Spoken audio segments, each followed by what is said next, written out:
This is a sandworm, and while it may start as quite small, over the next 100 days, this thing is going to grow bigger and bigger, until eventually, it'll be able to take over the world. But right now, it's just a little tiny baby. Aw, isn't it so cute? To make it grow up, of course, we have to start by feeding it, and I don't know what the heck this thing eats, so I literally tried waving around some random food in front of it, and it didn't eat anything until I brought out this, a live baby mouse, which it instantly pounced on. You see, this thing has razor-sharp teeth that makes it extremely easy for it to consume stuff like this baby mouse. But little did I know how quickly this thing would need larger food items. For now, the next step to raising a pet sandworm is to make it a little enclosure. So I got out this glass thing, and of course, I started to pour sand inside. We basically just want to make this place look like a desert, so I put some cacti in the corner and some rocks in between. And yeah, that's literally all we need. Enjoy, little guy. And yeah, this dude sort of just started slithering around, getting to know his new environment. But quickly, it started to dig, which is really fascinating because we can literally watch this guy build his home on the side of the glass under the sand. He literally built a couch, random furniture, and a working TV made out of sand. Bro, how is this baby sandworm so smart?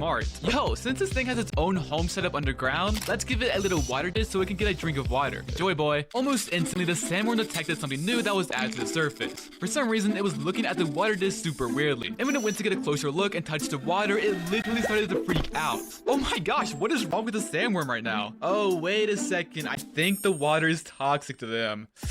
I guess let me remove this. Sorry, boy. Almost instantly after removing the water dish, the sandworm stopped freaking out and dug under the floor again. I felt bad for potentially harming it, so I put another mouse inside for it to eat, and it was crazy because as soon as I did, I noticed the sand on the floor started to move around. The worm was digging around again. All of a sudden, it jumped out of the floor with insane speed, and literally like a movie, it came back down top of the mouse, mouth wide open, and swallowed it whole, instantly going back under the sand.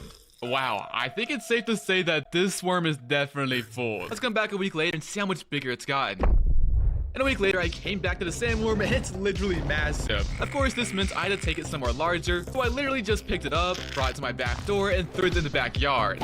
Ooh, that has to hurt. Yeah, I have to keep the sandworm here because he's going to get even larger. But for now, I grabbed some dog toys and let him be for a while. Yeah, he's gonna enjoy these. It was kind of difficult for him to pick his favorite toy, but he really found an interest in the ball. Surprisingly, he's really good at playing fetch. Shoot, that's pretty impressive, I'm not gonna lie. And he really did enjoy this pink pig that squeaks a lot. It was actually pretty annoying. He even chewed it up, which my dog is not gonna like. But of course, he started to dig around my backyard, and since the worm is so big at this point, he was kind of making a mess, destroying all the grass and just making massive piles of dirt everywhere. In fact, all this commotion probably looked pretty fun because out of nowhere, my dog ran to the back door and wanted outside. And when I opened the door, he came face to face with my pet sandworm. Immediately, he dug a hole in the ground, jumped up, and tossed my dog. And soon after, well, he took a bite out of it. Dang it, they were my dog. And yeah, that was pretty brutal to watch, but this will provide my pet sandworm with even more nutrients to grow faster. For now, I figured I should start training the sandworm though, because soon, I'll be showing you guys how to ride a sandworm. So I grabbed my dog's collar, leashed it around my pet sandworm, and I brought it through the house. Bro, that is not how you go through a door. Come on. And yeah, this sandworm obviously has started to get pretty massive since it's been eating so much. So it was a little awkward to walk this guy around the neighborhood, and surely the neighbors were making some really questionable looks. And even a random grandma made a comment. You're crazy. That thing is not a pet. It's okay, boy. She didn't mean it. I even took it to McDonald's to get a Happy Meal. Wow, he's really enjoying the McDonald's. Don't tell him I stole a toy. It's actually pretty cool. But after the sandworm had a lot more energy, so I took it to a dog park where it chased squirrels.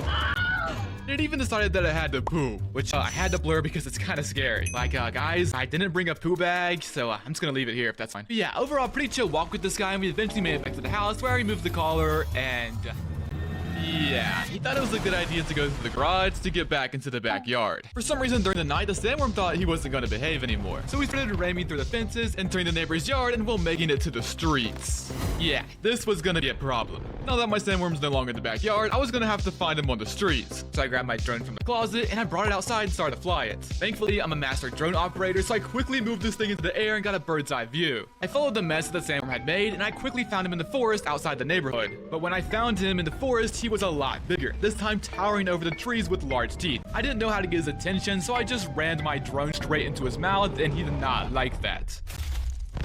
He had cracked the drone's lens, and turned back on. He decided that he was going to eat the drone in one bite.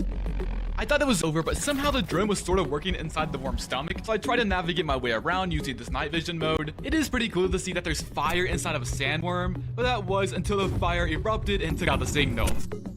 Dang, that's a shame. But I needed to find my pet sandworm, so I hopped on my conveniently placed dinosaur bike and I pedaled as fast as I could into the sandworm's direction. Now I had the bike for quite a while, but eventually as I got closer and closer, I started to hear tons of sirens. And above me was even a military helicopter in the sky. Apparently the police and the military had found how much destruction our pet was causing, and well, it was trying to stop it.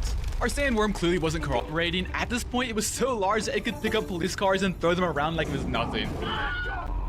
In fact, our sandworm even tried to attack the military helicopter, which the military did not like, so they shot a literal missile at it, which caused a massive explosion, and as the smoke faded away, it looked like our pet sandworm was no longer moving. Luckily, the military came in, dropped a massive net, and picked it up, and it started to fly off into the distance.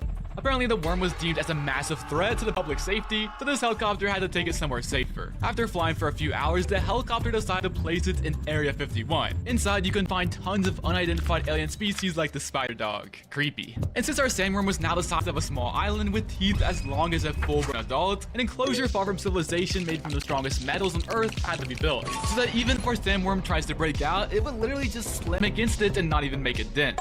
Ouch. There was literally 24/7 security guarding the indestructible glass that pointed into the sandworm enclosure, and they were armed with futuristic armor and literal RPGs in case anything went wrong. But over the next few days, the military made a massive mistake.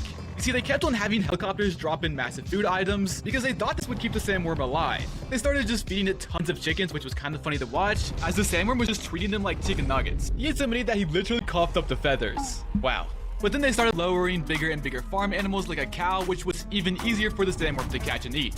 Yeah, I would hate to be that cow. I just hope it didn't end up like the pink pig from earlier. Yikes. All of this food was making our sandworm grow bigger and bigger, and his teeth were evolving and he took the tone of the rustic metal of the enclosure. A few days later, while all the scientists were distracted taking notes, this happened. All of a sudden, sparks of electricity started to appear out of the body of the sandworm. Yeah, in between each scale was lightning. I'm not gonna lie, if I was a scientist, I'd be terrified. Apparently, as these sandworms grow bigger and bigger, they gain new powers. And our pet sandworm had just unlocked the ability to use its electricity power. Suddenly, it started to generate even more electricity. This time, a beam of lightning shot through its mouth, which I even saw from my own house. Well, hopefully Sandy's alright. And while this electricity strike didn't do anything to the metal walls, when the worm went to test it out on the indestructible glass, it completely shattered it. Soon after, another blast of electricity went off into the sky and it took out the helicopters that were coming to save the day. Yeah, that's brutal. Immediately, tons of critical errors were going off and the sandworm had breached the containment center. Out of nowhere, the sandworm generated a large burst of electricity. It was so large that it completely shut off the power inside Area 51. It's pretty scary because all the scientists had lost the ability to see a sandworm and the only thing they saw was their iPad. And this made it super easy for the worm to just escape and burrow under the ground. But luckily, the power turned back on and we were able to catch the worm escaping. Dang, that was a close call. Our sandworm had escaped Area 51 and shortly after, it was on the news that the sandworm was out in the sand dunes. And I was watching TV and saw everything unfold. I knew I just had to go there and see if I could help, so again I walked outside, got in my conveniently placed Lamborghini, and started the race down the highway, cutting traffic and going straight to the desert. Eventually, I made it to Area 51, which had an insane desert with massive dunes everywhere. It was a pretty crazy sight seeing this much sand, but I had no clue how I was going to find my pet sandworm in this massive area. But all of a sudden, I remembered back to when the sandworm detected vibrations. So I started jumping around, kicking sand everywhere, trying to get the worm's attention. I just hope he still likes me, because the ground started to vibrate and a cloud of sand started to roll in. The sandworm must have found my location and he was coming to say hi. At this point, the worm was much larger than me, which is kind of crazy to think about because at a time he was literally in the palm of my hand. Yeah, I'm just glad this thing likes me because all of a sudden he started nodding his head, acting like he wanted me to get on top of his back. Obviously, I wasn't going to refuse a ride on a literal sandworm, so now I was finally gonna learn how to ride a sandworm. So I started to climb his thick rocky scales like a ladder until just like that, I was now standing on my pet sandworm. Luckily, in my pockets, I had 2 grappling hooks, which if you didn't know, if you stick them in the scales of a sandworm, you can actually ride these guys. It's actually pretty simple to control a sandworm. All I did was pull on the right to make it go right, and pull on the left to make it turn left. Yep, super simple, and now we were gliding through the vast desert dunes. And on paper, nothing could go wrong until things did go wrong. The sandworm was way too fast for me, and I was flying everywhere. Eventually, we made impact into a sand dune, and that's where I lost full control, flying all the way back and barely catching its tail. With the grappler still attached, the sandworm was not slowing down. In fact, it was speeding up and made a sharp turn towards the city. I had no clue what to do other than just hold on for dear life because this worm was easily moving over 100 miles per hour. Eventually, through the desert, I saw a city in the distance. The craziest part, this wasn't an ordinary city. This was New York City.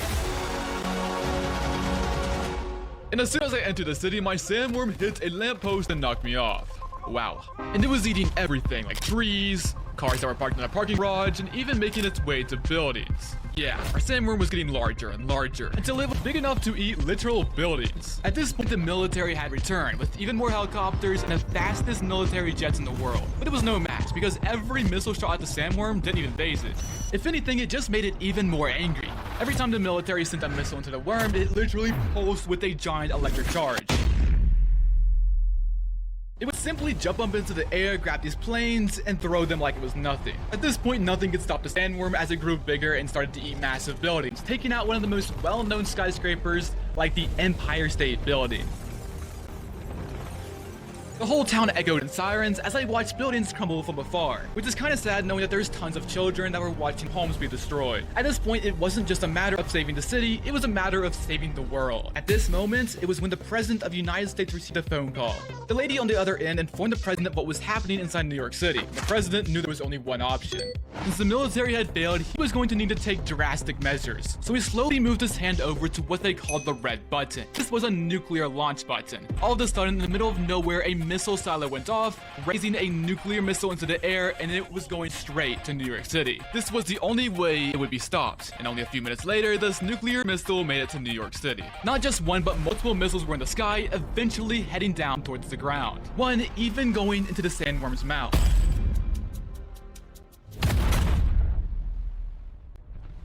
And just like that, it landed on the sandworm to create the largest explosion I'd ever seen. As the blast cleared away, it revealed that the entire city was burnt to a crisp, completely melted. In the middle of all of it was the sandworm, lifeless on the ground, and it had finally been stopped. So, dang, I guess I gotta get a new pet. Make sure to subscribe so you can see what I upload next, and this is my first ever video. And my goal here is to make super entertaining fictional animations about animals just like this video. Bye guys.